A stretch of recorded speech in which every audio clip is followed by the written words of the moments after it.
The aircraft malfunctioned, but there was one defective parachute available in the cabin. In that dire instant, Mira handed me the final parachute. I succeeded in landing without harm, but my half-sibling Liam, born from my father's infidelity, lost his life in the accident. Following our rescue, Mira chose to uphold our commitment, and we celebrated with an elaborate wedding. Yet, 6 years into our marriage, Mira still held on to bitterness, convinced that I was responsible for Liam's demise. She perceived me as her adversary, leading me to endure a bleak and anguished existence for half a decade. Ultimately, during our divorce proceedings, she decided to end both our lives at the very location where Liam had died.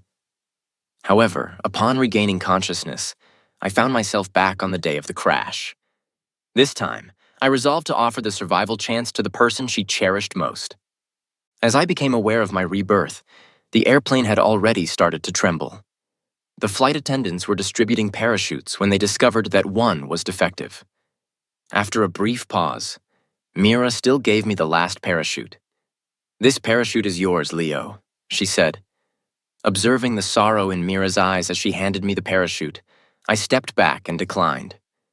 "No need, Mira. Save Liam first." I refused to take another life this time. I wanted to live for myself.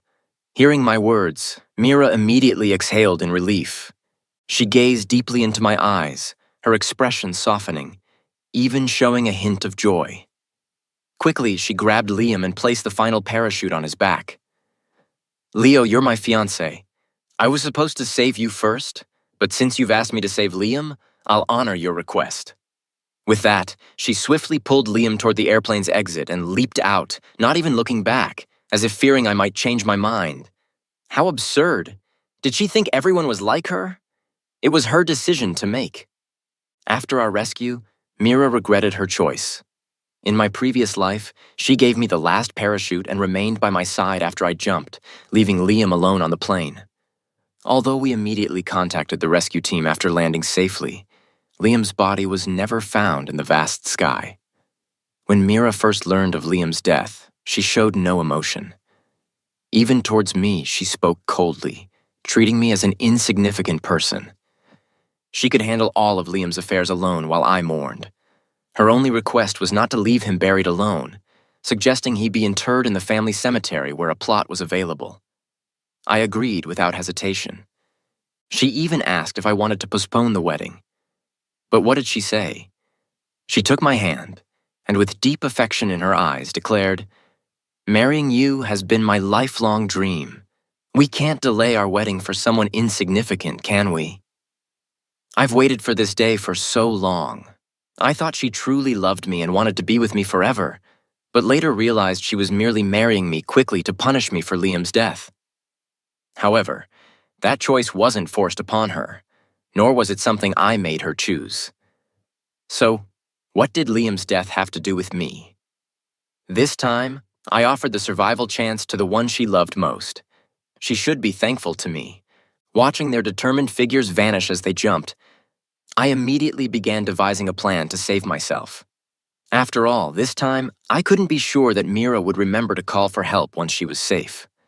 In both lifetimes, Mira's heart had always belonged to my half-brother Liam.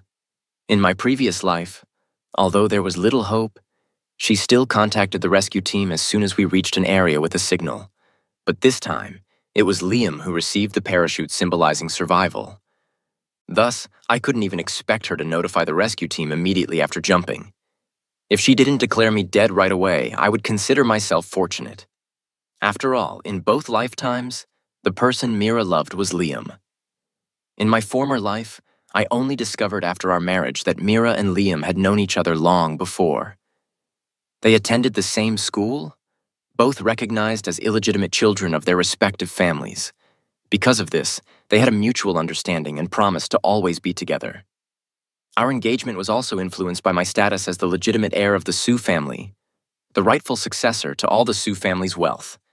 So, despite her love for Liam in both lifetimes, she chose to save me for the sake of the Sue family's fortune. In my previous life, Mira deeply regretted choosing to save me for the Sue family's wealth. Now, having made a new decision for her, she should appreciate my choice. As I watched their figures fade, I rushed to the cockpit. Guided by Mira in my last life, I had gradually felt responsible for the plane crash. I believed Liam's death was my fault, that I had taken his chance at survival. Consequently, I deliberately learned how to fly, even obtaining a license, and reviewed countless crash simulations. I consulted numerous experts, but every time I presented the simulation to the instructors, their responses astonished me. There were countless nights when I wished to return to that day. Now my wish had been granted, and I felt an overwhelming sense of anticipation. Drawing from my previous experience, I fastened my seatbelt and began to cautiously control the plane's descent. After all, the plane's predicament was entirely due to the project in Metro City, where both the Sue and Bai families were the most probable contenders. In reality, the plane hadn't malfunctioned. It was merely that the crew had been hired by the opposing side who had fabricated the entire incident. They had deliberately damaged one parachute to destabilize both families, aiming to secure the project in Metro City. But since I had returned, I wouldn't allow the past tragedy to recur. I sat in the cockpit, skillfully adjusting the throttle, control sticks, and pedals. The engine roared back to life, and the rapidly descending plane gradually halted its plunge, even tilting slightly upward. With my careful adjustments, the plane's descent began to stabilize. However, after the rapid descent, the plane was now too low to reach the airport and could only make an emergency landing. Fortunately, below was not a city filled with skyscrapers, but vast mountains. I meticulously controlled the plane's descent, watching as it passed over mountain trees, gently coming to rest in a valley between two peaks. Stepping out of the cockpit and standing on solid ground, I felt rejuvenated. However, the landing site was desolate, showing no signs of human activity, and there was no signal, absolutely no signal. After several failed attempts to dial the emergency number, I decided to take matters into my own hands. I gathered the remaining supplies from the plane and began walking toward the mountain's base. But the path was perilous. After just a few steps, I sustained several scratches from the wild grass. Seeing the blood on my ankle, I couldn't even wipe it off and had to keep moving. Eventually, not far down the path, I spotted a figure. I quickly called out, "Help! Wait, please, help me!" She heard me and turned around. As she turned, I froze. It was Ava. When Ava saw me, her brows furrowed again, and she immediately approached. Noticing the injuries on my body, there was a flicker of concern in her eyes, though she quickly concealed it. "What happened? How did you end up here alone?" I explained the situation as clearly as I could. After hearing my story, she sighed deeply. Surviving a great disaster often brings future blessings. Let me tend to those wounds. I had expected her to lead the way, but instead, she gently supported me and guided me toward the car at the mountain's base. My hand instinctively reached around her neck and rested on her shoulder, and the faint scent of roses from her body enveloped my senses. Feeling slightly embarrassed, I spoke up. "Ava, maybe you should lead the way. I can walk on my own." But Ava only held me tighter. "It's fine. The mountain path is difficult to navigate." Seeing her insist, I didn't argue and allowed her to guide me to the car, where she helped me into the passenger seat. She retrieved a small first aid kit from under the seat, took out some disinfectant alcohol, and gently began cleaning my wounds. "Does it hurt?" she asked. "No, it doesn't." Looking at her concerned expression, I gripped my arm with my right hand, striving to prevent tears from welling up in my eyes. I recalled the previous life when Mira and I had just married. At a company event, a group of people kept offering toasts, and I worried Mira might drink excessively. So I urged her to slow down. Suddenly, she became furious and, in front of everyone, shoved me into the champagne tower when I wasn't paying attention. The champagne glasses tumbled down, shattering on the floor, with glass pieces embedding themselves into my skin. Blood mixed with spilled wine covered my body. I cried out in pain and, with the help of the staff, managed to stand up, looking at her in disbelief. But her eyes showed no warmth, and her voice was cold. "Does it hurt? It should. When Liam died, his body was beyond recognition. He suffered 1,000 times more, 1,000,000 times more. If it weren't for you, if you hadn't taken his parachute, he wouldn't have died, Leo Sue. It's all your fault." I stood there, enduring her accusations, allowing her to trample me into the dust. It was then that I realized Mira and Liam had long been deeply in love, and marrying me was merely for her family's wealth. Ha ha ha ha ha, I laughed loudly at her, as if she were a joke. Mira, do you really think I caused all of this? The plane was sabotaged by your rivals who deliberately damaged one parachute. You didn't blame them, yet you come here blaming me. You're insane. After saying that, I turned and left, heading alone to the hospital to treat my wounds. That was when my relationship with Mira hit rock bottom. She began belittling me in every public setting. But now the sister who had grown up with me was careful not to hurt me. Her hands were gentle as she tended to my wounds. I took a deep breath, trying to make my voice sound normal. Thank you, Ava. Suddenly, Ava looked up, grabbed my wrist, and stared at me seriously. Leo, you and Mira may not be right for each other, but our marriage can still continue. I stared at her in disbelief. Sister Ava, what do you mean? But she suddenly withdrew her hand, placing a painkiller in my palm and not continuing the conversation. It's nothing. I'll take you home. Okay, I responded honestly. I didn't want to return home. My parents had an arranged marriage, a union of two powerful families that produced me. But after my birth, each found their true love elsewhere. As their child from a past marriage, they both agreed to leave the family wealth to me, but showed no interest in caring for me emotionally. As for Mira, after we married in the previous life, she never took me anywhere public as her husband. She never allowed me to touch her, and when people inquired about me, she would sneer and belittle me. Even after the company merger, she and those around me manipulated me, eroding my shares. Because I loved her, I kept retreating, and in the end, I had no way out. So, looking at Ava, who was focused on tending to my wounds, I bluntly asked, I don't want to go back, Ava. Can I stay with you for a few days? Seeing her silence, I gave her a pleading look, trying to appear as pitiful and hurt as possible. In the last life, she had gone abroad shortly afterward, so we didn't have much interaction. But when she learned I was getting a divorce, she returned to help me without hesitation. So, whether in this life or the last, she had always been someone who supported me. When she saw my pitiful expression, she suddenly lowered her head, her eyes burning as she looked at me. Are you sure? Living with me will come at a cost. The sudden closeness made me instinctively take a step back, but I could still smell her unique rose fragrance, which made me feel a bit dizzy. I'll pay whatever cost, really, really. I looked at her with firm determination, and she suddenly smiled. For a moment, the atmosphere became ambiguous, and I thought we might kiss. But then she stepped back, ruffling my messy hair. Remember what you said? Okay, but in the end, I still returned home. The car drove me along the way, but as we passed a gas station, Ava, who was holding my hand and about to buy some food, ran into Mira and her rescue team. Leo, it's really you. Are you okay? When Mira saw me, her eyes flashed with disbelief, followed by joy, but I only gave her a cold glance, keeping my hand firmly in Ava's. What could have happened to me?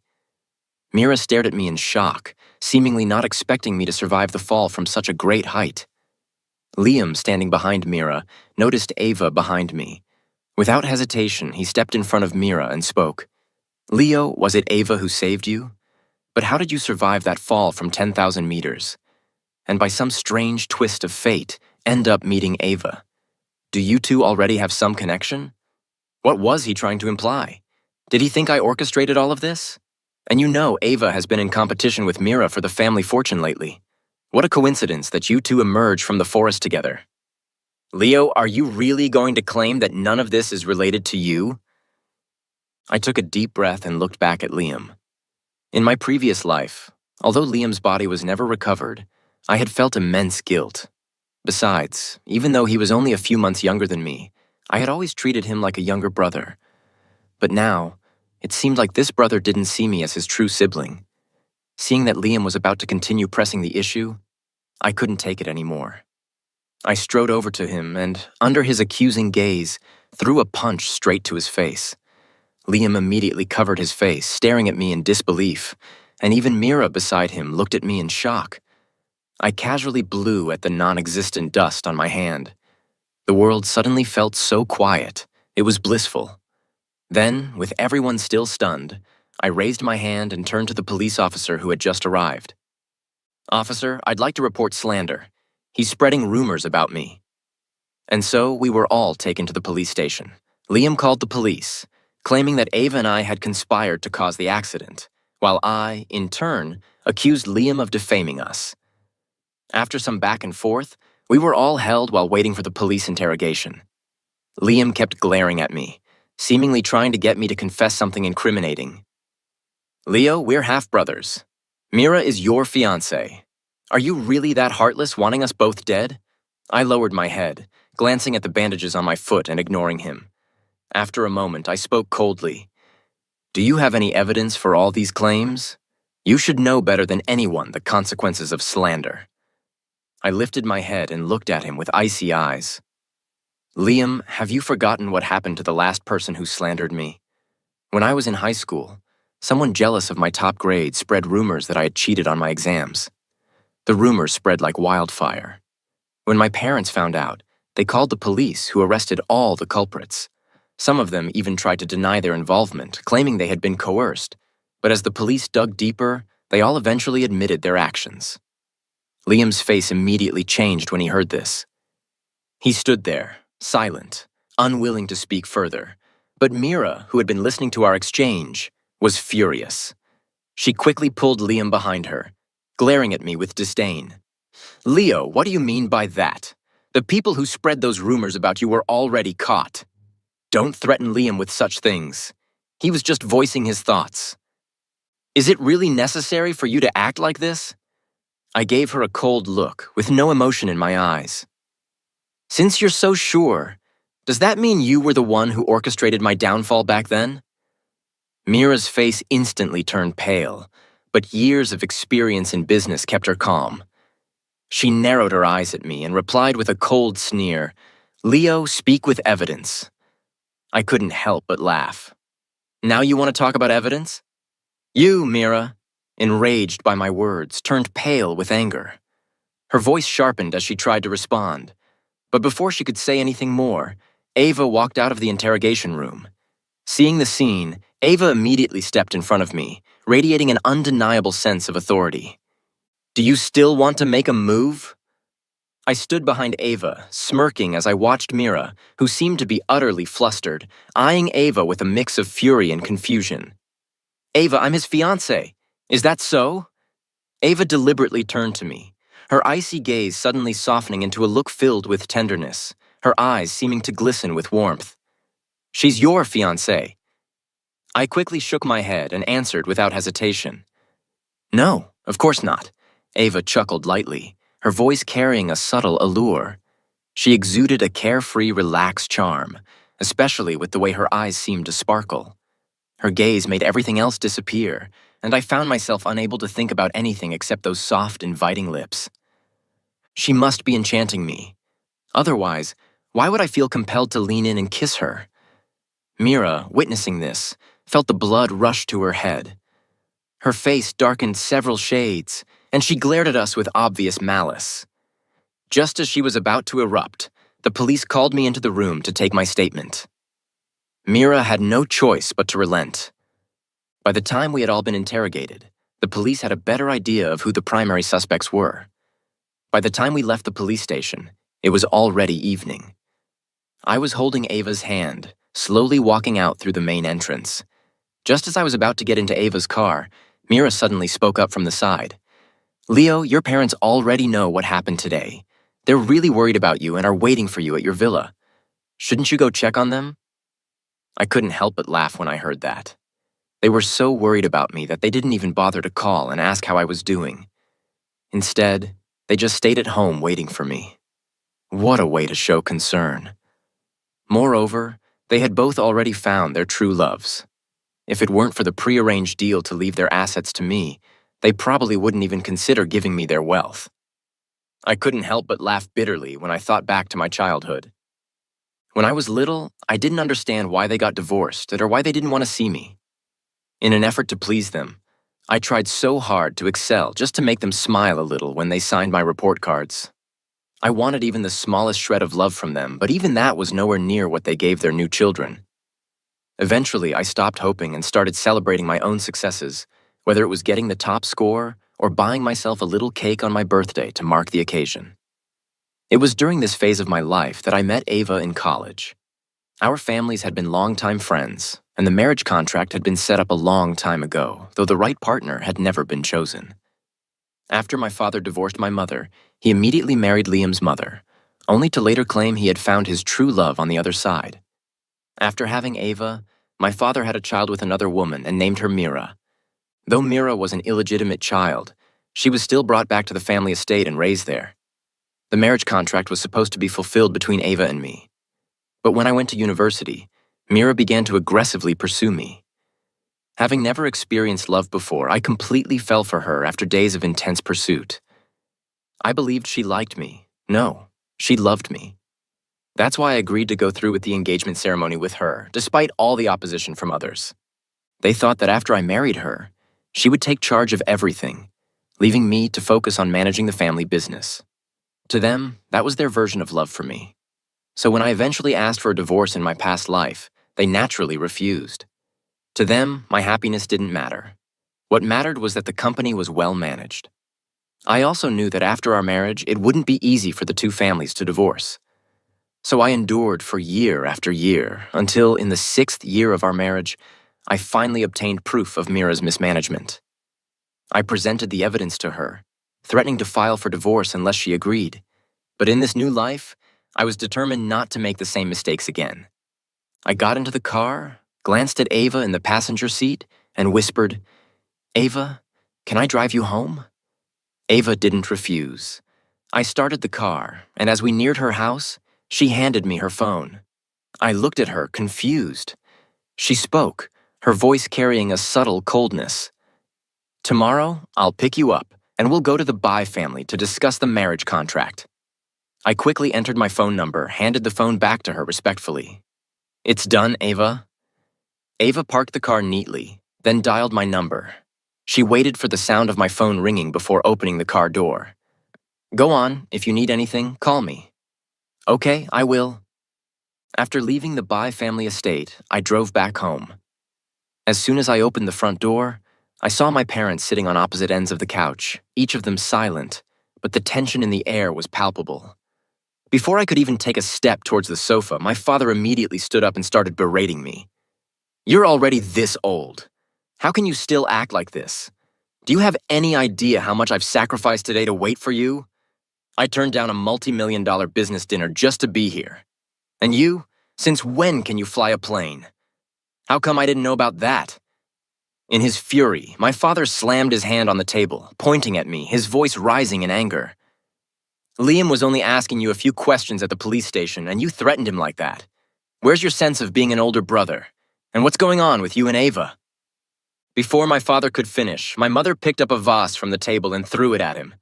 "Diego, what do you mean by that? How dare you criticize Leo over an illegitimate child?"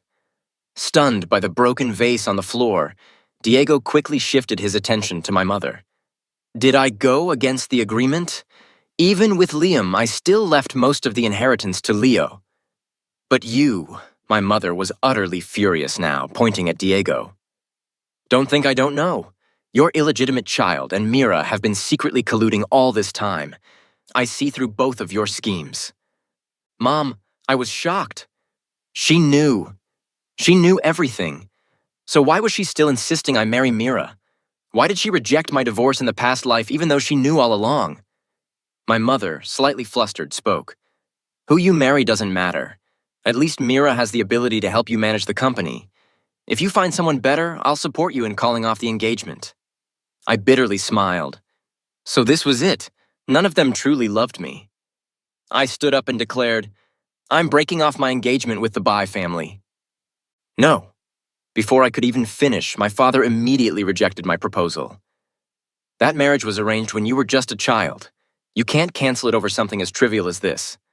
"I don't agree." "You don't disagree." My mother shot back. "You just want Leo to marry Mira, take our assets, and let your illegitimate son take over." My mother was utterly furious now, pointing at Diego. "Don't think I don't know. Your illegitimate child and Mira have been secretly colluding all this time. I see through both of your schemes. Mom, I was shocked. She knew. She knew everything. So why was she still insisting I marry Mira? Why did she reject my divorce in the past life even though she knew all along? My mother, slightly flustered, spoke. Who you marry doesn't matter. At least Mira has the ability to help you manage the company. If you find someone better, I'll support you in calling off the engagement. I bitterly smiled. So this was it. None of them truly loved me. I stood up and declared, I won't cancel my engagement with the Bai family. I'm going to marry Ava. Diego seemed about to argue, but stopped when he saw my mother's expression. He reluctantly fell silent. The next day, I woke up to see my mother's car parked outside. As soon as I came down, she motioned for me to get in. Let's go. I'm taking you to the Bai family. The drive was quiet. By the time we arrived at the Bai family estate, Liam had already gotten there before us. Seeing my mother and me enter, Liam proudly wrapped his arm around Mira's waist. Looking at my mother with smug satisfaction, my mother merely glanced at him with disdain and then immediately got to the point. We've come here to discuss the marriage contract. Grandma Bai liked me, but because Mira's mother was now in charge, Grandma's voice had little weight in the household. Especially when Mira heard what we had come for, she immediately grabbed my hand. You want to break off the engagement with the Bai family? I pulled my hand back, and before I could respond, Ava appeared from upstairs, walking over to me and taking my hand. We're not breaking off the engagement with the Bai family. We're breaking it off with you. He's my fiancé now. Mira glared at our joined hands, her voice shrill with anger. Why? I smiled coldly and met her gaze. Why? Don't you know? Your beloved Liam is perfectly fine and standing right beside you. Shouldn't you be happy? Mira's eyes faltered for a moment before shock overtook her expression. She knew I knew, and I knew she knew. But this was our secret. Something we both understood but would never say aloud. Seeing the tension, Grandma Bai sighed in resignation. Leo, we owe you an apology. Don't worry, when you marry Ava, all the shares under my name will be transferred to both of you. I smiled and turned to Grandma Bai. Thank you, Grandma.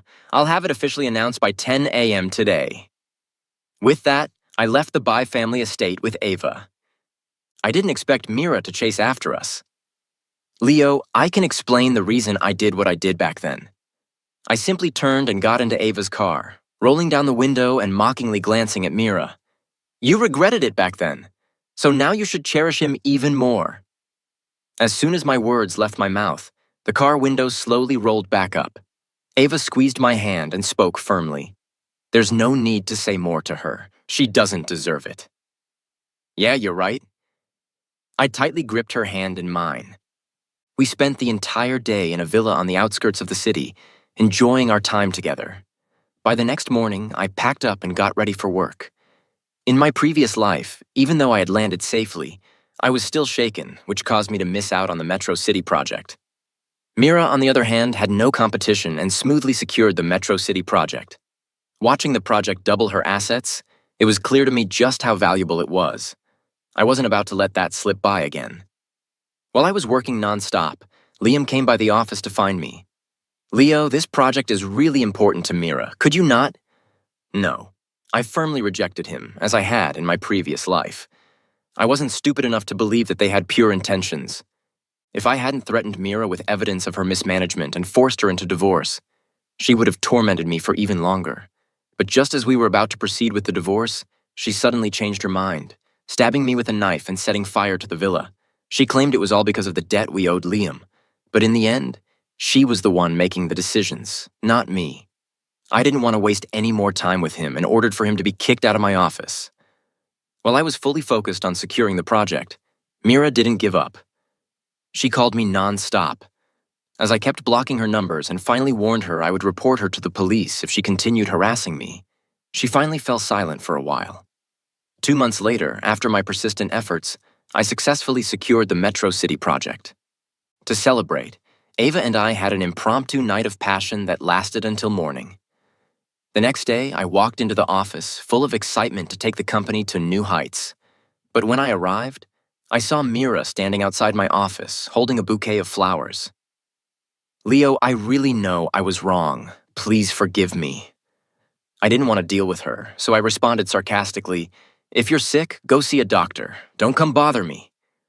As I turned to walk away, Mira stood up and tried to grab me, but in the process, she accidentally yanked my tie off, revealing the red marks on my neck.